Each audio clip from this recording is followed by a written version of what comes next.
네, 오늘은 교리 강좌 9번째 시간으로 성화란 무엇인가? 라는 제목으로 말씀 나누겠습니다. 성화, 거룩하게 되다라는 뜻입니다. 쉽게 생각하시면 돼요. 거룩하게 되어가는 것, 그것을 성화라고 합니다. 오늘 이 성화론의 그 주제를 가지고 이야기를 나눌 텐데, 마틴 로이드 존스 목사님의 성화론을 중심으로 해서 제가 정리를 해서 여러분들과 함께 나누도록 하겠습니다. 첫째로 성화란 무엇인가? 이것을 우리가 거룩하게 되는 것이라고 말씀드렸는데, 이것을 좀 더 세부적으로 우리가 알아둘 필요가 있습니다. 자, 첫째는 성화라는 것은 무엇이냐면 하나님을 섬기기 위해서 따로 떼어놓는 분리의 개념을 말할 때에 성화라고 말하는 것입니다. 제가 성경 한 구절 찾아서 읽어드리겠습니다. 고린도전서에 있는 말씀인데, 고린도전서 6장 11절에 있는 말씀입니다. 너희 중에 이와 같은 자들이 있더니, 그러니까 탐욕 부리는 자들, 술 취하는 자들, 모욕하는 자들, 속여 빼앗는 자들, 이렇게 구원받지 못한 그런 상태에서 살아가는 자들이 있더니 주 예수 그리스도의 이름과 우리 하나님의 성령 안에서 씻음과 거룩함과 의롭다 하심을 받았느니라 라고 말씀하고 있습니다. 자, 우리가 믿는 하나님의 백성들은 철저히 세상과 영적으로 봤을 때 분리된 백성들로 존재하고 있다는 것입니다. 그러니까 이것을 로이드 존스 박사가 설명할 때 성전의 그런 그 기명들, 기구들을 예를 들어 설명하거든요. 성전 기구들은 기름을 발라서 하나님께 온전히 구별되어서 사용되도록 그렇게 했었는데, 하나님의 전에서 사용하는 물건들은 절대 일상적인 용도로 사용할 수 없게 되어 있었습니다. 철저히 하나님을 섬기는 데만 사용하도록 그렇게 구별된 물품들인 것이죠. 그러니까 성화의 첫 번째 개념이 그렇다라는 것입니다. 믿는 우리는 세상에 반쪽 발을 들여놓고 하나님도 섬기고, 결코 그렇게 할 수가 없고 절대적으로 하나님을 섬기는 존재로 이제는 구별되었다, 부름받았다. 그래서 믿는 사람은 하나님을 섬기는 삶이 따로 있고 내 삶이 따로 있는 게 절대 아니에요. 그런 오해가 있어서는 안 되는 것입니다. 절대적으로 하나님께 부름받은 사람들은 하나님의 용도로, 하나님의 거룩하심을 드러내는 용도로만 사용하도록 그렇게 하나님 앞에 부름받은 것입니다. 그것이 성화의 첫 번째 의미예요. 두 번째 의미는 무엇이냐면 주님의 형상으로 변화되어 가는 과정을 성화라고 말하는 것입니다. 이것은 우리 내면에서 일어나는 변화의 역사인 것입니다. 이것을 쉬운 말로 표현하면은 주님을 닮아가는 것이다, 예수님을 닮아가는 것이다 라고 표현하는 것입니다. 성화를 쉽게 설명하면 예수님 닮아가는 거예요. 자, 어떤 단어를 사용할 때 이 설교자가 어떤 문맥에서 이 단어를 사용하고 있는지를 알아듣는 것이 굉장히 중요합니다. 왜냐하면 제가 어느 설교에서는 기독교라는 것은 예수님 닮는 게 절대 아닙니다 라고 제가 강하게 강조를 해요. 그렇게 강조를 하는 이유는 무엇이냐면 신앙의 어떤 부류들 가운데는 구원받는 것이 예수님의 행위를 본받고 어떤 모형으로서 예수님의 행위를 흉내냄으로 인해서 본받는 행위를 통해서 구원받는다라고 말하는 사람들이 있기 때문이에요. 그러나 구원에 있어서는 절대적으로 예수님을 흉내내고 예수님을 닮아서 구원받는 것이 아니라 예수님의 십자가와 부활의 그 공로를 믿음으로, 예수님을 나의 구주로 믿음으로 구원받는 것이죠. 그러니까 예수님을 본받아서 구원에 이르는 것이 아니에요. 그러나 예수님을 영접하고 예수님을 믿고 구원의 세계 안으로 들어온 사람은 이제부터 어떻게 되는가? 성화되어져 가야 하는 것입니다. 그때부터는 예수님의 성품을 닮아가야 하는 것입니다. 어렵게 느껴지실까봐 쉽게 말씀드리겠는데, 칭의, 하나님 앞에 처음 구원이 일어나는 사건은 존재적인 변화를 의미하는 거예요. 하나님의 아들로, 자녀로 태어나는 사건을 묘사하는 것이고, 성화라는 것은 하나님의 자녀로 태어난 사람이 사람다운 사람으로 성장해 가는 과정을 성화라고 하는 것입니다. 우리 그리스도인은 어떤 존재로 부름받았는가? 예수님의 형상을 닮아가는 존재로 부름받은 것입니다. 할렐루야. 그런데 이것을 또 예수님 닮는 것이라고 하니까 오해하는 사람들이 있어요. 자꾸 인간적인 성품의 견지에서 온화해 보이고 인간적인 견지에서 겸손해 보이는 사람을 예수님 닮았다. 그리고 타고 태어날 때부터 기질적으로 약간 성급한 사람들, 이런 사람들은 예수님 닮지 않았다라고 판단하는 사람들이 있습니다. 예수님 닮았다라는 것은 겉으로 보여지기 이 사람이 내향적이냐 외향적이냐 이것을 말하는 것이 아니에요. 이 사람이 얼마나 말수가 적고 얼마나 이 사람이 겉으로 보기에만 거룩해 보이느냐 이것을 이야기하는 것이 아니라 외모적인 면을 앞세우는 말이 아니라 주님의 성품을 닮아간다라는 뜻을 가지고 있는 것입니다. 외적으로만 주님을 닮아간다라는 뜻이 아니라 주님의 그 성품이 있어요. 주님의 거룩하심, 죄를 미워하는 것, 그리고 긍휼하심, 그리고 아버지께 철저히 순종하신 모습, 순종의 모습, 이런 속성들, 이것들을 표현할 때 개인마다 표현하는 방식이 다를 수 있다는 것을 기억하셔야 돼요. 똑같은 게 아니에요. 성급한 사람도 하나님 앞에 순종할 수가 있고, 그리고 어떤 내성적으로 보이는 사람도 하나님 앞에 불순종할 수가 있습니다. 그러나 또 어떤 면으로 보면 내면적으로 보이는 사람이 말 그대로 하나님 앞에 순종하는 사람일 수 있고, 외향적으로 보이는 사람이 불순종하는 사람일 수도 있다는 거예요. 표현하는 방식을 보고서 판단하려고 그러면 안 되고, 그 사람의 그 행동 방식이나 가치관의 그 중심에 예수님께서 표현하셨던, 예수님 안에 있었던 그런 거룩한 성품, 그분의 속성이 드러나는 것, 그것을 보고 예수님 닮았는지 아닌지를 판단해야 되는 것이죠. 그래서 우리는 부름받은 하나님의 백성들은 점점 예수님의 거룩하심과 그분의 긍휼하심과 그분의 철저한 순종의 모습을 본받아가는 하나님의 백성으로 부름받았다라는 것을 기억하시기 바랍니다. 할렐루야. 네. 이것을 이제 신학적으로 말할 때 분여된 의다라는 표현을 씁니다. 무슨 말이냐면, 우리가 하나님께로부터 구원받을 때 받는 의는 전가된 의라 그래요. 조금 어렵게 느껴지실 수도 있겠는데, 이런 것들은 그냥 참고로 들어주시고, 그렇게 여러분들이 그렇게 크게 신경 많이 쓰지 않으셔도 됩니다. 그런 게 있구나라고 생각하시면 돼요. 우리가 하나님한테 구원받는 의는 예수님의 의를 믿음으로 받는 거예요. 그것은 전가된 의라고 말하는 것입니다. 그런데 그 의로움, 하나님의 의로움을 전가받은 사람 안에서는 성령의 역사가 일어나면서 내면에서 이제 하나님의 의를 추구할 수 있는 새로운 본성이 생기게 되죠. 그래서 성도 그 내면에서 그 자신이 의를 추구할 수 있는 의로움이 생기게 되는 것입니다. 그래서 결국 의를 추구할수록, 하나님의 의를 추구하고 하나님의 말씀을 순종할수록 우리는 더욱더 의로운 하나님의 자녀로 그렇게 자리 잡아가게 되는 것이죠. 그러니까 우리가 가지고 있는 의는 구원의 조건이 아니에요.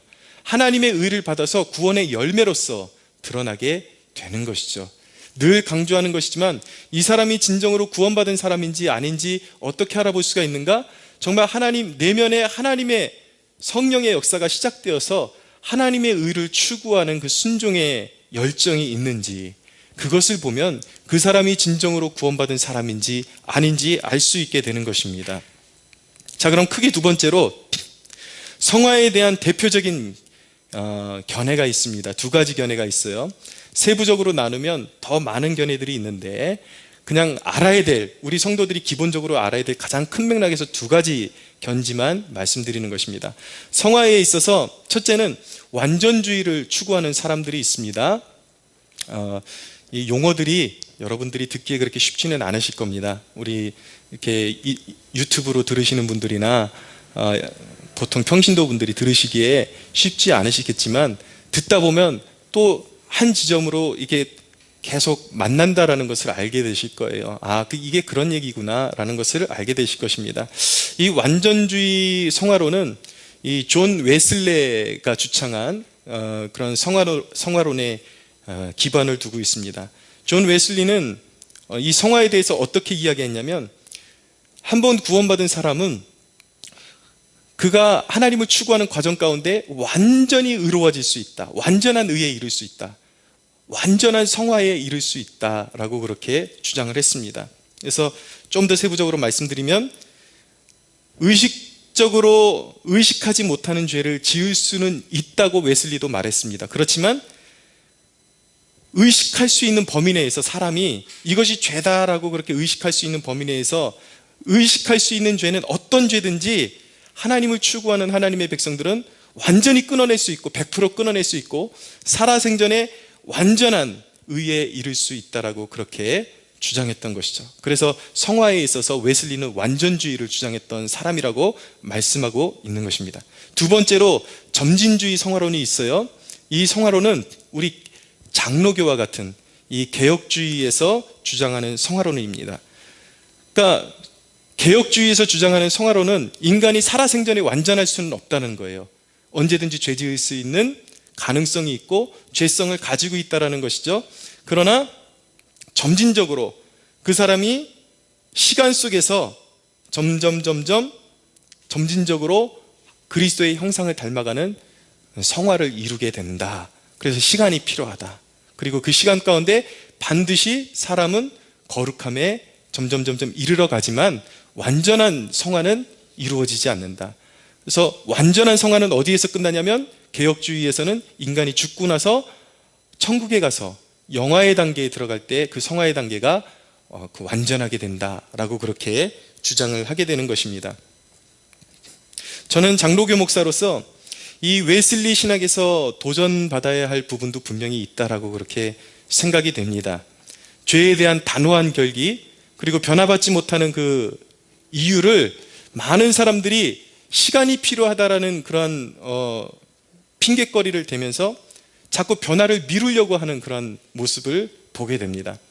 특별히 다는 아니지만 이 개혁주의 신학을 잘못 이해한 사람들은 사람이 어떻게 단순간에 변하는가, 시간이 필요하지, 그러면서 자기의 그런 성화되는 그 과정을 등한시하려고 하는 그런 모습들을 종종 볼 때가 있어요. 그러나 그것은 굉장히 그 개혁주의 신학을 잘못 이해한 것이고 수정해야 되고 고쳐야 되는 그러한 개념인 것입니다. 분명한 것은 웨슬리가 주장했던 것처럼 우리도 죄에 대해서 단호하게 끊어내고 온전한 성화에 이르려고 하는 그런 결기가 우리에게 필요한 거예요. 그런 사모함, 더 거룩해지고 싶어하고 더 온전해지고 싶어하는 그러한 결의와 그러한 사모함이 우리 안에 있을 때야 비로소 우리는 거룩함의 진보를 이룰 수 있게 되고 진전을 이룰 수 있게 되는 것입니다. 그런데 개혁주의 신학은 그러면 이런 성화되어 가는 과정을 죄와 싸우고 단호하게 죄를 끊어내고 이런 것에 대해서 무시하는 것이냐? 결코 그렇지 않아요. 청교도 신학의 정통한 존 오웬이나 조나단 에드워즈나 이런 분들의 신학 서적을 보면 얼마나 죄와 분투하고 죄와 싸우는 것을 강조하고 있는지 알아둘 필요성이 있는 것입니다. 문제는 무엇이냐면 신학적인 개념이 잘못된 것이 아니라 그것을 받아들이는 사람들이 자신들이 성장하기 싫어하는 것들에 대한 핑계거리를 삼고자 자신들이 만만해 보이는 이론만 취사선택하려고 하니까 성화가 되려면 시간이 필요하구나. 그러니까 내가 지금 성숙해지지 못하는 그 이유, 내가 무르익지 못하는 이유는 시간이 필요하기 때문이지 지금 내가 서두를 필요가 없다라는 것에 안주하려는 사람들이 제법 있습니다. 그러나 여러분, 결코 그렇게 해서는 안 되는 것이에요. 죄에 대해서는 단호하게 싸우려는 의지가 있어야 되는 것이고 성령을 따라서 의에 이르려는 그러한 사모함, 성장에 대한 갈망함이 우리 안에 있어야 하는 것입니다. 할렐루야. 그러면 여러분, 성화는 세 번째로 어떻게 이루어지는 것일까요? 간단하게 축약해서 세 가지 단계로 말씀드리겠습니다. 첫째는 칭의와 함께 성령의 역사로 성화는 시작되는 것입니다. 여러분, 예수를 진정으로 믿은 사람은 성화가 이미 시작된 거예요. 시작되어야만 하는 것입니다. 취사 선택이 아니에요. 여러분, 구원받은 하나님의 백성, 거듭난 하나님의 백성 그 내면에는 성령의 역사가 일어나기 시작합니다. 그래서 죄에 대한 각성이 일어나게 되고 하나님의 의를 사모하는 마음이 그 심령 가운데 일어나게 되는 것입니다. 내가 진정으로 구원받은 사람인지 아닌지 체크해 볼 수 있는 그 좋은 그런 기준점이 무엇인가? 내 안에 이러한 성령의 역사가 시작되었는지를 보시면 돼요. 내 안에 정말 하나님의 의를 더 추구하고 싶고 하나님을 더 닮아가고 싶고 죄를 멀리하고 싶은 성령의 작용이 있는지, 이것을 여러분들이 내면을 가만히 살펴보시면 내가 진정으로 구원받은 사람인지 아니면 나는 아직도 육신을 벗어나지 못한 사람인지 알 수 있게 되는 것입니다. 분명한 것은 무엇이냐면 거듭난 하나님의 사람 안에는 육신의 소욕과 예전에 있던 육신의 소욕이 남아있지만 새로운 본성이 생긴다는 것입니다. 성령의 소욕이 그 사람 안에 생겨나게 되는 것이에요. 갈라디아 5장 16절에 보면, 갈라디아서 5장 16절 17절 읽어드립니다. 내가 이르노니 너희는 성령을 따라 행하라. 그리하면 육체의 욕심을 이루지 아니하리라. 육체의 소욕은 성령을 거스르고 성령은 육체를 거스르나니 이 둘이 서로 대적함으로 너희가 원하는 것을 하지 못하게 하려 함이라 라고 말씀하고 있습니다. 거듭난 하나님의 백성 안에는 무엇이 있습니까? 성령의 소욕이 존재하고 있음을 믿으시기 바랍니다. 할렐루야. 성령의 소욕이 있어요. 그런데 성화되려면 그 성령의 인도하심을 따르기 시작해야 하는 것입니다. 그래서 성화가 시작되는 거예요. 두 번째로 죄를 죽임으로써 성화를 이루어 가는 것입니다. 성화는요, 거저되는 것이 아니에요. 인간의 의지가 필요하고 노력이 수반되어야 하는 것입니다. 로마서 6장 12절 13절 읽어드립니다. 그러므로 너희는 죄가 너희 몸을 죽을 몸을 지배하지 못하게 하여 몸의 사욕에 순종하지 말고 또한 너희 지체를 불의의 무기로 죄에게 내주지 말고 오직 너희 자신을 죽은 자 가운데서 다시 살아난 자 같이 하나님께 드리며 너희 지체를 의의 무기로 하나님께 드리라. 그리하면 죄가 너희를 주장하지 못할 것이다 라고 말씀하고 있습니다. 자, 우리 가운데는 이 성화를 오해하고 있는 사람들이 있어요. 내가 살고 싶은 대로 살고 내 육신이 원하는 대로 살고 만약에 죄를 지으면 예수님께서 그 보혈로 긍휼을 베푸시고 알아서 다 처리해 주실 것이다 라고 말하는 사람들이 있습니다. 그런데 그것은 잘못된 개념이에요. 전혀 잘못된 개념이에요. 성화라는 것은 성령의 소욕을 따라서 죄와 싸우는 과정인 것입니다. 죄라고 생각되는 부분, 하나님께서 죄라고 명시하는 그 부분들에 대해서는 우리가 의지적으로 그리고 의도적으로 그 죄를 인식하고 끊어내고 싸워야 하는 것이에요. 할렐루야.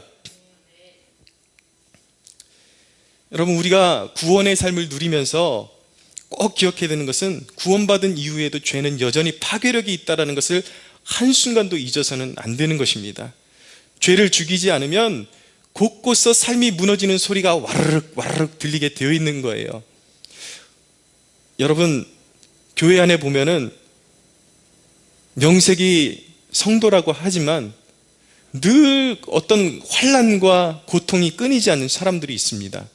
물론 우리가 이것을 잘 구분할 필요가 있는데 하나님이 그 사람을 사랑하시기 때문에 연단으로서 주시는 환난이 있는 반면에 상당히 많은 비율의 성도들에 있어서는 사랑의 연단이 아니라 하나님의 계명, 하나님의 말씀을 무시하고 알아가지 않고 늘 죄악을 벗삼아서 여전히 세속적인 삶을 살아가기 때문에 징계적인 형벌로서 고통과 환난을 여전히 당하고 있는 사람들이 너무 많다라는 것을 기억할 수 있어야 하는 것입니다. 그래서 어떤 경우에는 보면 그 사람이 환난당하는 모습을 보고 있으면 그 답이 다 나와요. 왜 저렇게 어렵게 살까? 하나님의 말씀에 순종하고 사는 것이 가장 확실한 방법이고 가장 안전한 방법인데 왜 스스로 저렇게 불순종하면서 계속 끝까지 환난을 당하고 하나님이 하지 말라는 짓만 골라서 하고 돈 사랑하고 정욕적이고 여전히 세상 사람 좋아하고 그러다 보니까 그 인생 가운데 바람잘 날이 없고 그 인생 가운데 아름다운 열매가 있는 것이 아니라 늘 썩은 열매들로 가득한 그러한 모습들을 보게 된다는 것이죠. 죄를 도려내지 않고 의식적으로 구원의 삶 가운데 죄를 멀리하지 않으면 반드시 삶 가운데 썩은 열매들을 거둘 수밖에 없게 되는 것입니다. 여러분들이 신앙생활을 잘하고 싶으시면 하나님께서 기본적으로 우리에게, 성도들에게 주신 은총의 도구들을 잘 활용할 수 있어야 하는 것입니다. 주일 성수하는 것, 11조하는 것, 개인적으로 하나님의 말씀 읽고 기도 생활하는 것, 그리고 자기의 가진 물질로 더 나누고 자기의 가진 물질에서 더 배분해서 사람들과 나누는 삶을 사는 것, 그리고 더 많은 돈을 벌기 위해서 욕심 부리지 않는 것, 이것이 얼마나 여러분들 이 기초적인 은총의 수단들이 바로 우리의 성도들의 삶 가운데 일어나는 영적인 싸움을 승리로 이끌어지는 가장 기초적인 단위로서 하나님께서 우리에게 주신 것이라는 것을 잊지 말아야 돼요.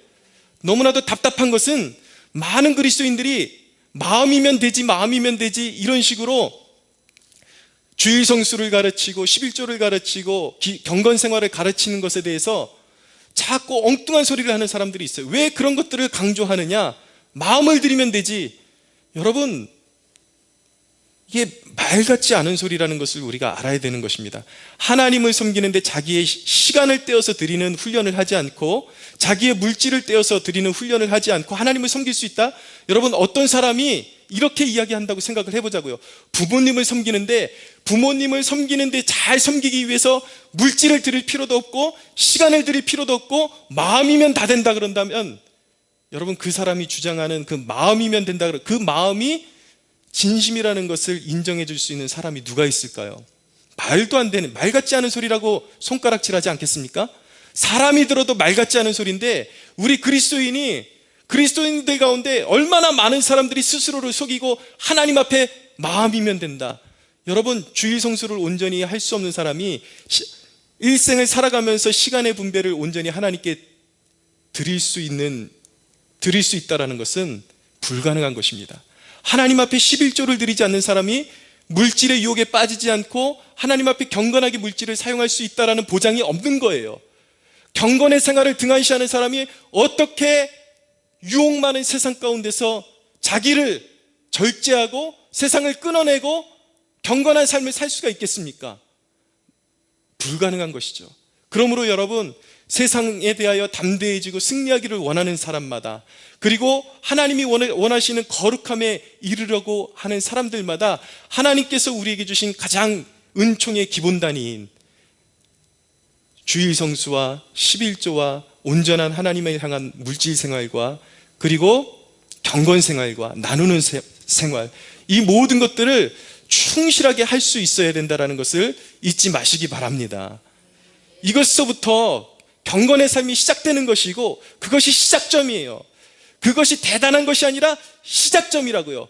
그것을 거르고 그 단계를 충실하게 감당하지 않고 진정한 성화의 단계로 나아갈 수 있는 사람이 없다라는 것을 기억할 수가 있어야 되는 것이죠. 은총의 수단들, 은총의 도구들을 아름답게 사용할 수 있는 지혜와 그런 충성심이 여러분들의 마음에 있기를 축원합니다. 세 번째로, 칭의는 성령의 능력을 따라 시작되는 것이고, 성화는 성령의 능력을 따라 시작되는 것이고, 죄를 죽이는 가운데 이루어져 가는 것입니다. 그리고 말씀에 순종하는 가운데 성화는 이루어져 가는 것입니다. 제가 시편에 있는 말씀 찾아서 읽어드리겠습니다. 시편 19편 9절에서 11절입니다. 여호와를 경외하는 도는 정결하여 영혼까지 이르고 여호와의 법도 진실하여 다 의로우니 금 곧 많은 순금보다 더 사모할 것이며 꿀과 송이꿀보다 더 달도다. 또 주의 종이 이것으로 경고를 받고 이것을 지킴으로 상이 크니이다 라고 말씀하고 있는 것입니다. 하나님의 말씀에 순종함으로써 우리는 의에 이르게 되고 하나님이 원하시는 의의 분량에 이르게 되고 그리스도의 형상을 회복해 가게 되는 것이며 우리의 삶 가운데 의의 열매들, 하나님이 원하시는 풍성한 영적인 열매들이 풍성해진다라는 사실을 기억하시기 바랍니다.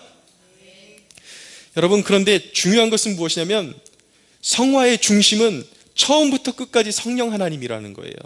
성령을 통해서 순종할 수 있고 성령을 통해서 죄를 죽이고 죄를 이길 수 있다는 것을 기억하셔야 하는 것입니다. 로이드 존스 박사는 이렇게 이야기합니다. 성령은 우리 안에 계시며 우리는 그의 인도를 받습니다.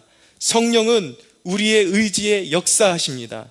거룩함을 추구하는 마음을 창조하십니다. 이 대목이 중요합니다. 거룩함을 추구하는 마음을 창조하십니다. 성령은 죄의 모든 더러움과 추함을 우리에게 보여주시고 우리가 정결함과 하나님의 생명을 열망하게 하십니다.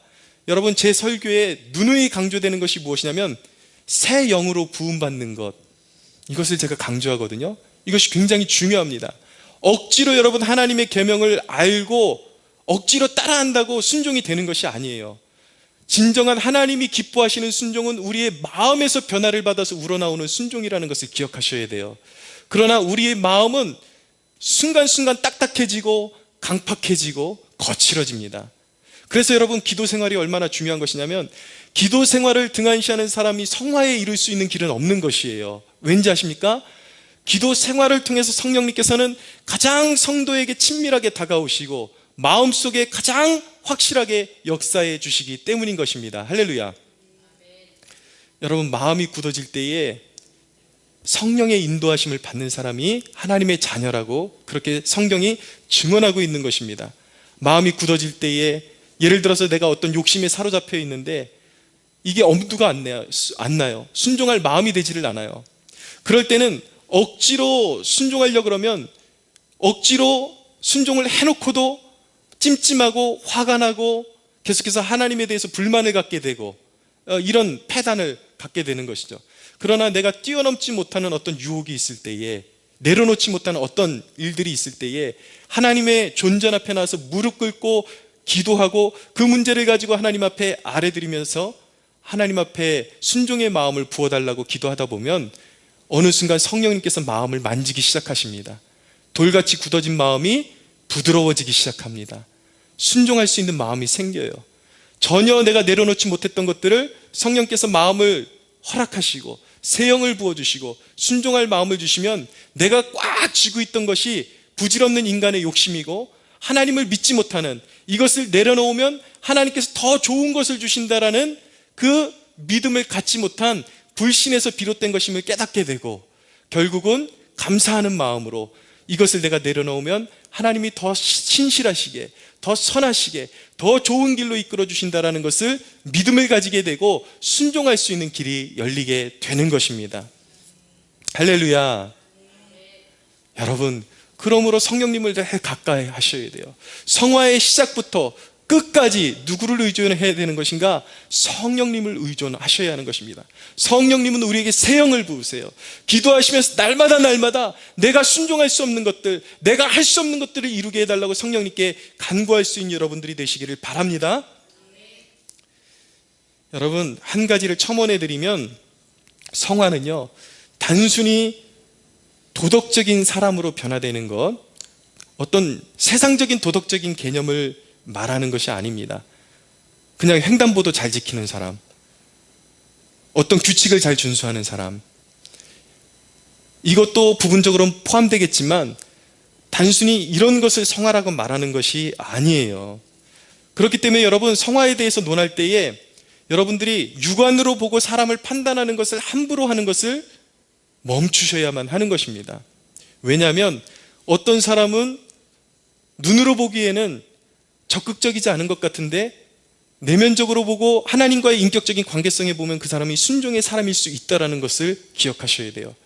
어떤 사람은 성격적으로 괄괄하고 때로는 입도 거친 것 같은데 내면적으로 보고 하나님과의 관계 속에 보면 그 사람이 오히려 더 깊은 순종의 세계에 들어가 있다는 것을 깨닫게 되는 경우도 있을 수 있다는 것을 꼭 기억해야만 하는 것입니다. 성화라는 것은 무엇이냐면 단순히 인간적인 그런 측정에 의한 도덕적인 개념이 아니라 어떤 한 개인이 하나님과의 관계 속에서 이루어지는 것이기 때문에 예를 들어서 혼자 씨름하고 있는 죄의 문제, 그리고 어떤 내려놓지 못하는 어떤 문제에 대해서 이 사람이 하나님 앞에서 씨름하다가 그것을 내려놓게 되었어요.